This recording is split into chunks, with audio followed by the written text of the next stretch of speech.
Hello, you wonderful people, and welcome to another episode of Not Too Comic Book. This being a show where I talk about TV shows that are adaptations of comic books. For today's episode, I'm going to talk about the latest episode of The Flash. A lot of really interesting things went down in this episode, so let's break it down. First and foremost, we're picking up with the aftermath of last episode. When Nora killed Alexa, and now it's like, for her, it's like, okay, yeah, I wasn't able to do it alone, but I needed every ounce of, like, strength that Barry had, so together we did it, but it's like, no, I don't want to kill anybody, that's not what I do, I protect people, and it's like, for Nora, it's like, no, like, the fact of the matter is, I'm correcting a mistake that you made. It's like, what? It's like, yeah, the forces, when you brought me back, you gave birth to them as well, so all of this is your fault, Barry, like, you and Iris. It's like, yo, the forces came from you, which almost makes me think to a certain extent, it's like, I guess maybe I'm reading too much into it and thinking too much about it, because I just associate, like, oh, forces and stuff like that, like a force storm, which I don't know if that would be considered a force storm necessarily.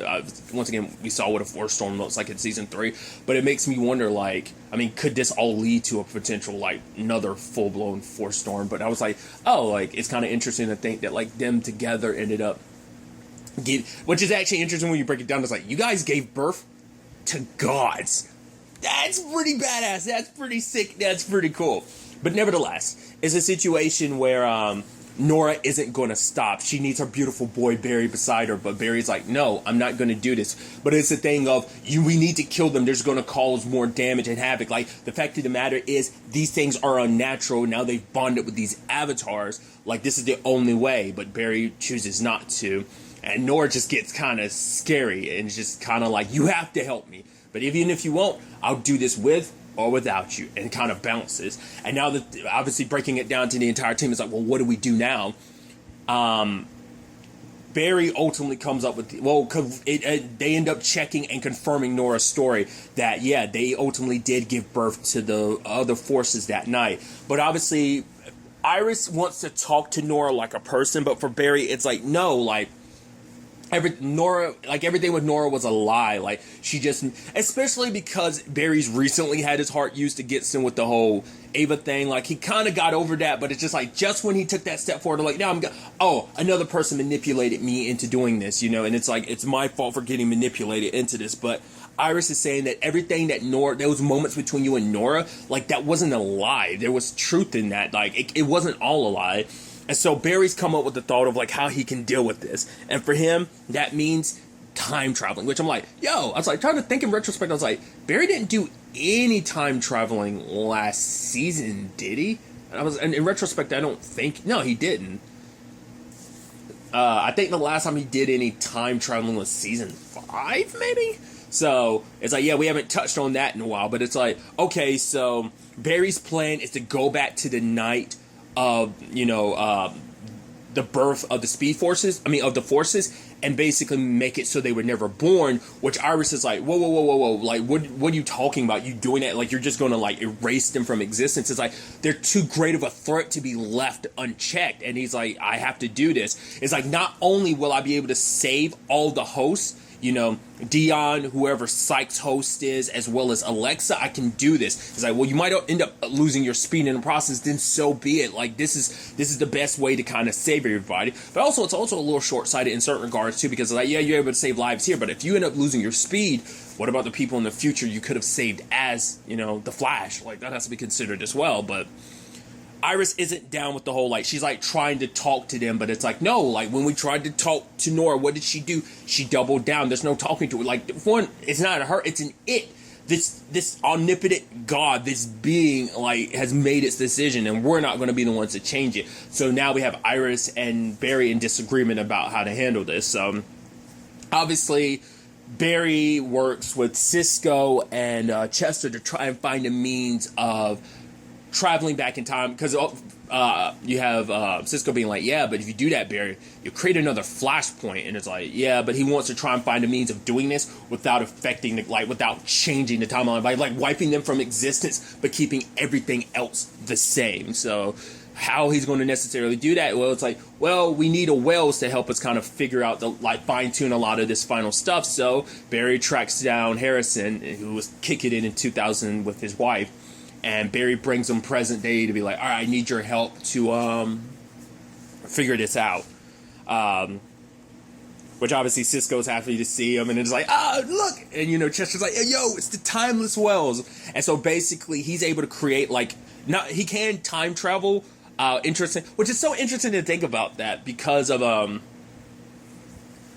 I wonder, Barry's means of time travel would probably cause a lot more issues than maybe Wells' version of it. But obviously, it's like, well, I was there. A version of me was there that night, so I can travel along my timeline, so I can pop us in there. But he's also like, I can also teleport Barry with me. It's like, oh, you could time travel with people? It's like, yeah. And he also plans on creating, a time bubble around them so that what they do doesn't, full-on alter the timeline, which is kind of interesting.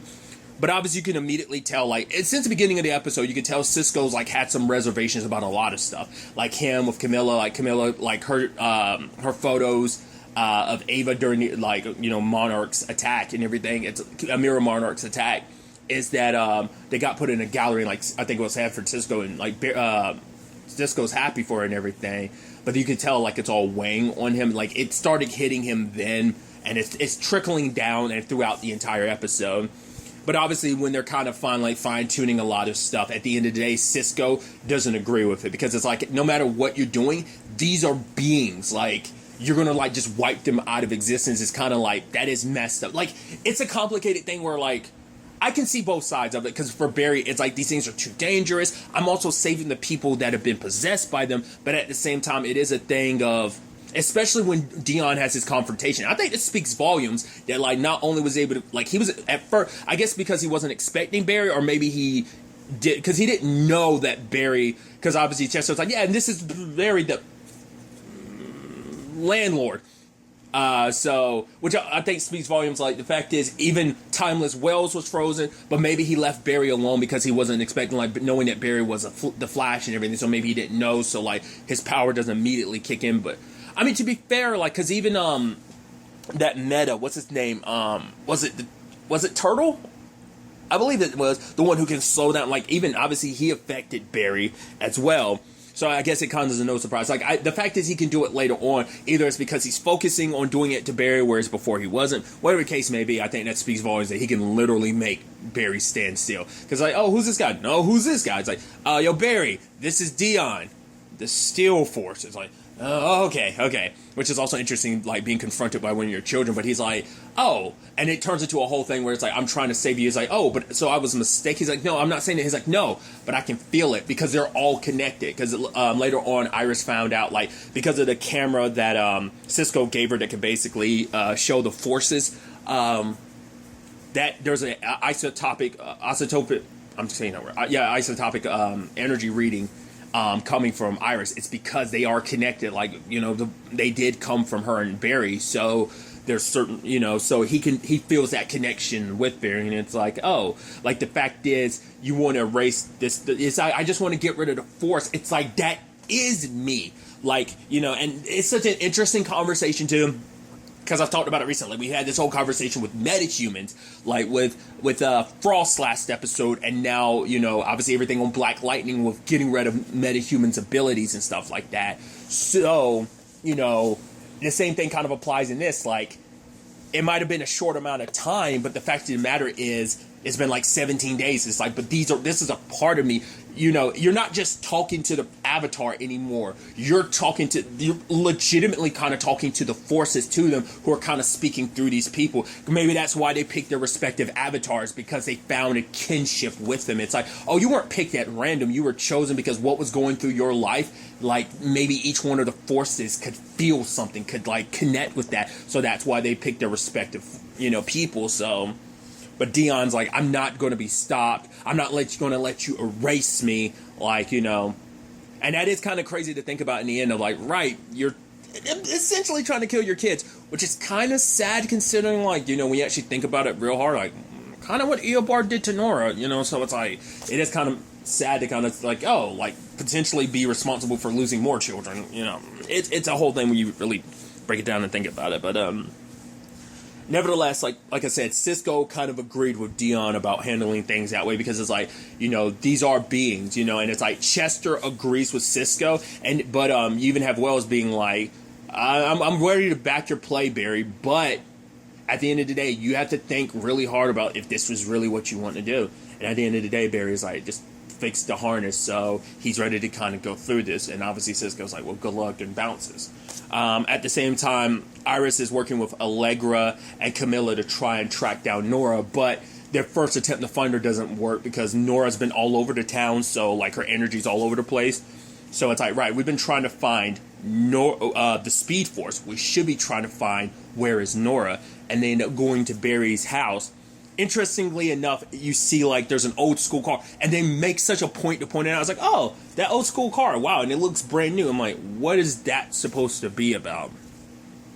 Like, that might be like I don't know, that they made such a point to point that out. You're like, that's significant in some way. I'm just not sure how. Either it has something to do with Nora being the Speed Force or something, or maybe it's related to someone who's maybe someone got trapped in like an old time period, and they're kind of, well, because once again, it looks brand new, so it's not like, oh, it's been around the entire time and someone's kept it up. It's like, no, somehow so not unless we're kind of doing like a Legends thing where it's like time is broken, like at the end of season 2, it's like, guys, we broke time and everything's like, maybe with all these forces, because like Dion kind of did that to a certain extent because he created that bubble where time was kind of stuck back in the 90s, right? So maybe it's kind of something similar, like with all these forces in one play acting all at once, it's breaking like the universe or something like that. Maybe we're dealing with stuff on that level, maybe it's not. Because once again, there's an angle to this season we haven't even touched on yet, which I'm assuming he's going to be a byproduct of it. I'm curious, is it going to be a situation where it's like season 6 was kind of weird in the sense that like it had because the first half of the season was very like Crisis on Infinite Earth centric, and then like the back half of the season dealt with like Ava and stuff, or post Crisis and stuff. So I'm wondering. That's also another thing too. I was just thinking I thought about the episode, but I didn't bring it up. It's like, right, this might be the first, at least for Barry and Team Flash, this might have been the first time travel that's happened since post-Crisis. Once again, do correct me, I don't think there was any time travel involved in Season 6, to my recollection, but I could be mistaken. But what I think it's, the point I was also making, like, we haven't touched the Godspeed stuff. We know that's going to be something that's covered this season, but the question is, like, how we're going, like my point was, like, I wonder, is that going to be, like, the back half of the season? Like, the forces are the first half, but I'm wondering, like, maybe it might be a connected thing, like, all the stuff with the forces does connect to and eventually lead to the whole Godspeed thing. Like, maybe the Godspeed, like, all this stuff has already technically happened and gave birth to Godspeed, and now the Godspeed thing is running rampant. Like, maybe it's connected, maybe it's disconnected, maybe, like, Godspeed is going to feed off of all this force stuff. I don't know, we'll get to that at some point, maybe later down the season, to kind of see how this all kind of plays out. But nevertheless, at the old Allen residence, which is also creepy because it's like, right, this is where, not only where Barry's mom was murdered, this is also where the Speed Force came to die when with the whole when Barry accidentally kind of killed her thing. But instead of finding Nora there, they found Psyche, and he's like, hi, Mom. And it's like, oh, boy.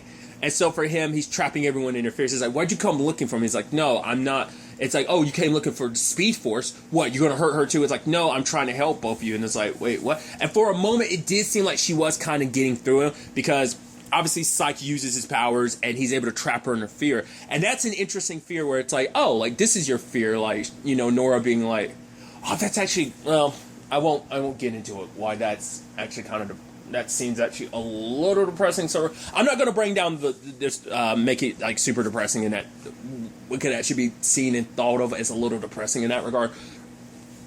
Regardless, the fact of the matter is, Nora's calling her out, being like, oh, like, you can never compare. Like, maybe that is one of her fears, that it's like, oh, I can never be the mother or wife that Nora was. Like, I can never fill that hole in Barry's heart from, like, missing his mom. Like, growing up without his mom, like, that hole in his heart, like, I can never feel it. Like, you know, like, that's actually kind of interesting to know that that's a fear of hers, that, like, I will never be good enough, you know? That was such an interesting insight into, like, her mind. Like, you would never think that, you know, Iris never kind of lets that show, but I guess, like, maybe on some level there is some part of her that is kind of insecure, like, maybe I'm not, like, you know, especially after everything with Nora too, I'm sure that probably, like, plays into those insecurities to a bit. But nevertheless, you know, she tried to tell Psyche that, like, I'm trying to help you, like, help you with these powers. you can get control over yourself. He's like, whoa, who said I wasn't in control? And he also kind of hinted that, like, oh, he has mother issues. It's like, so that's kind of interesting. It's like the forces kind of have parental issues when it comes to Barry and Iris, and it also turns out your boy Psyche also himself, like, has some mother issues, which I'm sure that's going to trail back in some shape or form. So it's actually interesting, like, maybe that'll be the way to kind of reach him later on, but it's interesting, like, Iris showing up, probably, maybe Barry would have been a better option, and it's, obviously, Barry's very, like, less acts the, forces and everything, so, but, obviously, Cisco comes back to help at the end of the day, because, it's like, yeah, this is dangerous, and he might not agree with what they're doing, but it's like, I've always got your back, no matter what. And so they enact the plan, they go back, and we also finally get an explanation, because, like, I'm still, I let it slip my mind, because I was like, what's up with Wells, like, during all that? He kind of turns to the left. The moment they pop up there, I was like, oh, this is why Wells looked to the left, and then, like, we see him do it, too, and present, this version of Timeless Wells is like, I remember this now, so it's like, dude. So that comes full circle. So they go up there, and Barry goes inside of the lightning and ends up absorbing the particles. And present day, like, the forces start dying. They start getting erased from existence. But then Barry's looking up into the sky, and he's seeing them being born. And it's like, it's beautiful, Because I had skipped over it. He had this really nice moment with Joe, too, because it's like, but Joe kind of agreed with the others of, like, is it really the right thing to do? Because these are your children. He's like, yeah, but these are, it's like, no, like, aren't they your children? They came from you and Iris, But he also talks about his relationship with Wally. It's like, well, Wally was mad. Like, obviously, I found out about a son I never knew existed. And obviously, it led to, like, Wally holding a lot of resentment towards him. I mean, first and foremost, it's like, I find out, oh, my son's quite a bit of troublemaker. All this trouble he's been getting into. The fact of the matter is, when I kind of held on too close, he resented me. When I tried to give him his space, he felt abandoned. And obviously, it's like, but look at where Wally is now. Look at the man that he grew into be, the hero he grew into be. So it's the same thing with your children. You can't judge them for who they are now. All you can do is be there for them, help them grow into who they can be. And that spoke volumes to Barry, but, it wasn't until that moment he's looking at them being born where it's just like, right, like, am I really, is it really okay for me to wipe them out of existence? Is it okay? Like, it's not, they're here right now. They're kind of like, they're newborns running wild. It's like, they need some, like, guidance. So, just like I needed guidance to become the Flash, like, they needed guidance in being who they are. And is it right for me to take that away from all of them, So at the end of the day, Barry ultimately breaks the particles and returns to the present day. And so, obviously, Iris and Barry come together after all of this. It's like, both of them saying they're sorry and they're wrong, but Barry's like, no, you were right. Like, we can talk to them. And then, like, I love what Barry says. He says such an interesting line where he's like, I saw the future. All the other speedsters that those forces will eventually give birth to, and all the heroes they will give birth to. I'm like, dude, that's sick to think about, because the Speed Force is responsible for you and Wally, and even though she's not around anymore, she was responsible for Jesse. I would say Nora as well, so it's like, gave birth. So what heroes will they give birth to? That's so sick to think about, like, what their future. That's because. I'm not well versed in all the speedsters, villain and hero wise. Like, so I don't know how many actual, in totality, how many speedsters exist, like, in the DC comics, in the DC universe. Like I said, I'm aware of some of the villains, obviously the ones we've crossed paths with in the show. Because I remember looking up a list of them, like, years ago. But, yeah. Like, obviously, like, the main one being, like, well, both villain and hero-wise is, like, the Flash. Whether it's Wally, Barry, or Bart who take up the mantle. The go-to villain you think of is Eobard or Professor Zoom or First Flash. Obviously, you can't do, like, the Professor Zoom thing in a TV show considering, like, Zoom existed. Regardless, tangents and all that aside. But it's just kind of crazy to think about. And for Barry, and Iris is like, but I tried to talk to Psyche and it didn't work. It's like, what are we going to do? We're going to try again. Like, because that's the thing of, like, that's what we do. We don't give up. And what did Joe said? You kind of lead with love. And it's like, together you guys are the paragon of love, Barry, but it's also, like, just like Iris, it's like, she's your lightning rod. She's just as much of being a paragon as you are because, she helped mold you it's you two together that is the Flash. It's you two together that is this paragon of love, you know? So, interesting developments on that front. And then we even got the ending where Dion's just kind of like, and, you know, we have, well, first and foremost, I'm about to skip over it. Well, I'll go ahead and talk about it. Dion being confronted by the Speed Force, and he's like, "You the one that's after me? You don't look so tough." And he's like, "What are you?" And she's like, "A reckoning." And she holds something in her hand. I was like, it looked too big to be a heart, but I was like, I couldn't tell what it was. It was vibrating too fast. I was like, what the hell is that? Like, is that going to be something she's going to use to kill? Because I was wondering, like, did she go and, like, I don't know, like, did she time travel or something and got... I don't know what that is. It looked like it could have been a heart, but I was like, that's too big to be a heart. Like, what is that in her hands? Whatever the case may be. Once again, Nora, she be scary, dude.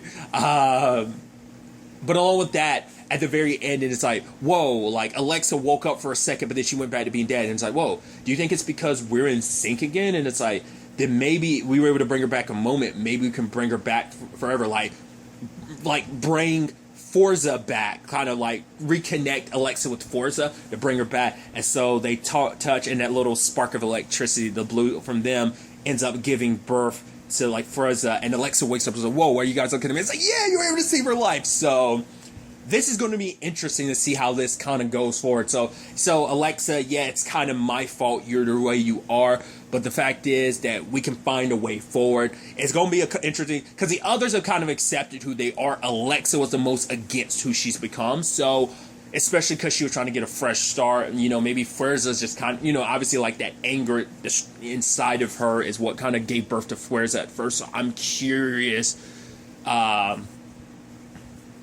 Like I said, I think their respective situations are what called out to each of these forces. Like I said, I don't think it was an accident. You know, I mean, like Barry becoming the Flash, like it was no accident. Maybe you could call it fate, destiny, you know, that was meant to be. We'll ultimately have to wait and see where that ends up taking us. But another angle to this at the end of the day, before Wells ended up leaving, it's like, you know, whether it's just me or just countless Wells, Cisco, you taught, yeah, like we taught you, but every inch of the way, like you've taught us as well, maybe even more, and tells them at the end of the day, you also have to look inside and say, go follow your heart. And at the end of the day, like him and Camilla, like, we have something to say. He's like, yeah, I was going to say something exactly to you. And they both say at the same time, I have to leave Central City. And it's like, well, what do we do how do you tell Team Flash? Well, what are you going to do about Team Citizen? So that's an interesting development. I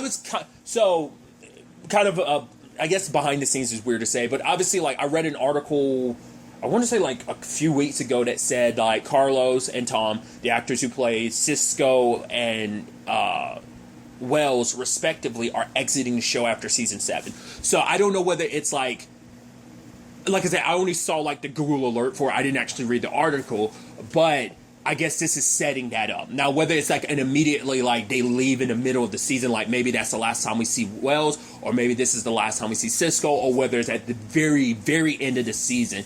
Either way, it's kind of sad to think about that, you know? It's just like, especially because it's like, right, because both have been a staple in the show for so long. I mean, especially Cisco. I mean, even though it's a different version because it was actually Eobard in disguise, like, Wells has been a part of Team Flash since the beginning as well. But it's like, but at the very least, the core good guys, it's been Barry, Cisco, and Caitlin since the beginning. So, but you know, at the end of the day, everybody's got to follow their heart, you know, and this is and I'm assuming that this means obviously Camilla's exit as well, but at least they're together, you know. It's very reminiscent of, like, you know, Brandon Routh and Courtney Ford leaving Legends, you know, both Ray and, you know, Nora making their exit, but at least together. So this isn't like the first time it's happened, but it's still kind of like, oh, wow. So like I said, whether they handle this immediately or whether it's something that just comes up at the end of the season, I'm curious to see how they handle that, and what those conversations are going to be like amongst Team Flash, kind of, you know, saying goodbyes all across the board, you know.